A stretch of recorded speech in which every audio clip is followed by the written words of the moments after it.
Assalamualaikum dan salam sejahtera yang dihormati pensyarah serta rakan-rakan saya sekalian. Sebelum saya memulakan tajuk pembentangan kami, saya memperkenalkan diri saya. Saya Asniza binti Zulkifli, nombor matriks 302828 bersama rakan saya Datuk Dandun bin Muhammad, nombor matriks 302837. Pada hari ini, kami akan membentangkan tajuk pair kami yang kami telah pilih yang bertajuk Persepsi Rakyat Terhadap Kebebasan Bersuara di bawah Perkara 10 Perlembagaan Persekutuan dalam Amalan Semasa. Pembentangan ini akan kami menjelaskan konsep mengenai kebebasan bersuara, iaitu isu dan cabaran yang berlaku di dalam masyarakat kini serta persepsi rakyat terhadap penggunaan hak tersebut pada masa ini. Tanpa membuang masa, saya bermula daripada pengenalan. Kebebasan bersuara merupakan salah satu hak asasi manusia yang penting di dalam sistem demokrasi. Melalui hak ini, rakyat boleh menyuarakan pendapat, memberikan pandangan serta menyampaikan kritikan secara terbuka.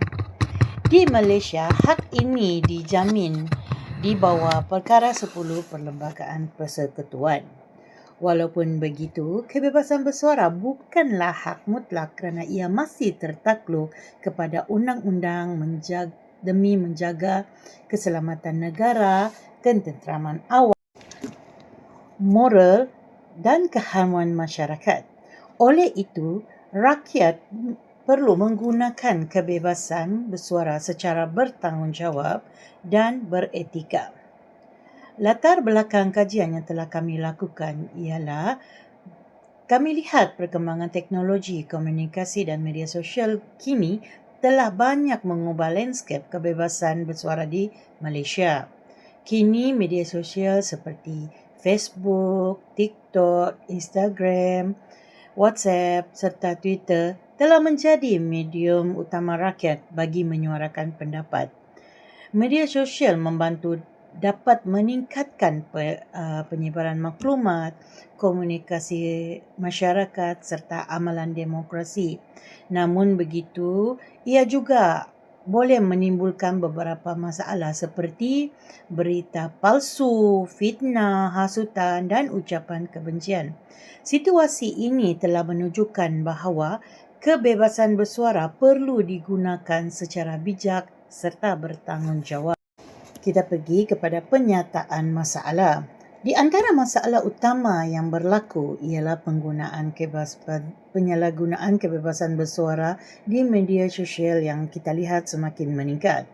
Sebahagian masyarakat masih lagi kurang memahami batas kebebasan bersuara, hak asasi dan tanggungjawab sosial dan telah mengakibatkan berlakunya penyebaran fitnah, berita palsu dan provokasi agama serta kaum. Perkara ini jika tidak dikawal, ia boleh mengakibatkan perpaduan kaum terjejas, menggugatkan kestabilan negara dan akan mengganggu keharmonian masyarakat. Oleh sebab itu, kesedaran tentang penggunaan kebebasan bersuara serta beretika sangatlah penting. Okey, kita beralih arah kepada objektif kajian yang telah kami lakukan.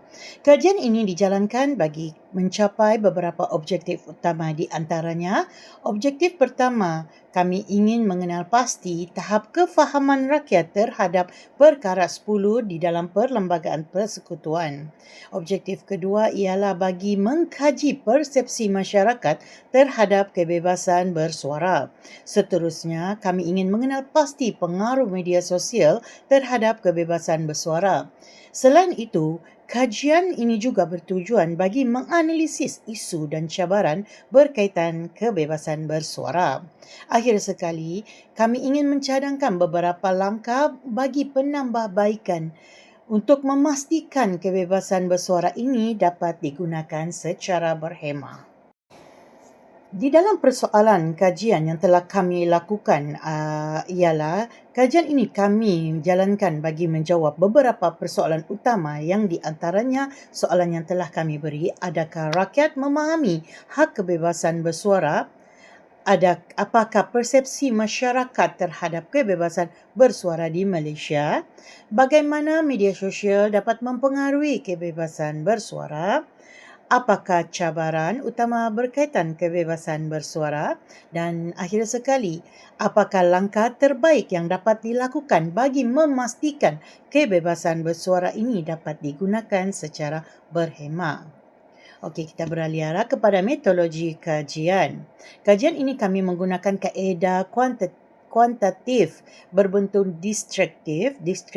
Instrumen kajian yang digunakan ialah bagi soal selidik melalui Google Form yang mana datanya dikumpul melalui aplikasi seperti WhatsApp, Facebook. Kajian ini melibatkan seramai 90 orang responden yang telah menjawab. Data yang kami peroleh dianalisis menggunakan peratusan, carta pie, graf bar dan jadual statistik. Metodologi ini kami gunakan juga bagi memastikan data yang diperolehi lebih tepat dan boleh dipercayai. Okey, kita beralih ke arah kepada konsep kebebasan bersuara. Kebebasan bersuara bermaksud hak individu untuk menjalankan pendapat dan pandangan secara bebas. Di Malaysia, hak ini dijamin melalui Perkara 10 Perlembagaan Persekutuan. Kebebasan bersuara juga penting dalam sistem demokrasi kerana membolehkan rakyat terlibat dalam pentadbiran negara. Selain itu, kebebasan bersuara merupakan salah satu hak asasi yang dimiliki oleh setiap individu. Elemen kebebasan bersuara antara elemen kebebasan bersuara ialah hak menyuarakan pendapat, kebebasan media, hak mendapatkan maklumat, penggunaan media sosial, penglibatan rakyat dalam demokrasi dan ketulusan pentadbiran kerajaan. Kesemua elemen yang kami sebut tadi bagi memastikan peranan penting dalam demokrasi negara dapat dijalankan dengan baik.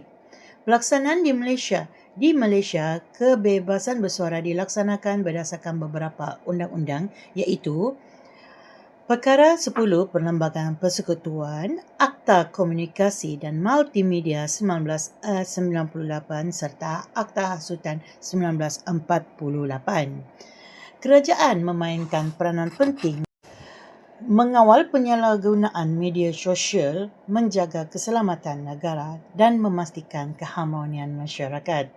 Selain itu, MCMC juga memainkan peranan penting bagi memantau kandungan digital dan mengawal penyebaran berita palsu. Ini hasil daripada dapatan kajian berdasarkan hasil daripada soal selidik 51.1% responden sangat setuju bahawa kebebasan bersuara penting dalam demokrasi, manakala 46.7% responden memahami perkara 10. Selain itu 40% responden bersetuju bahawa media sosial meningkatkan kebebasan bersuara.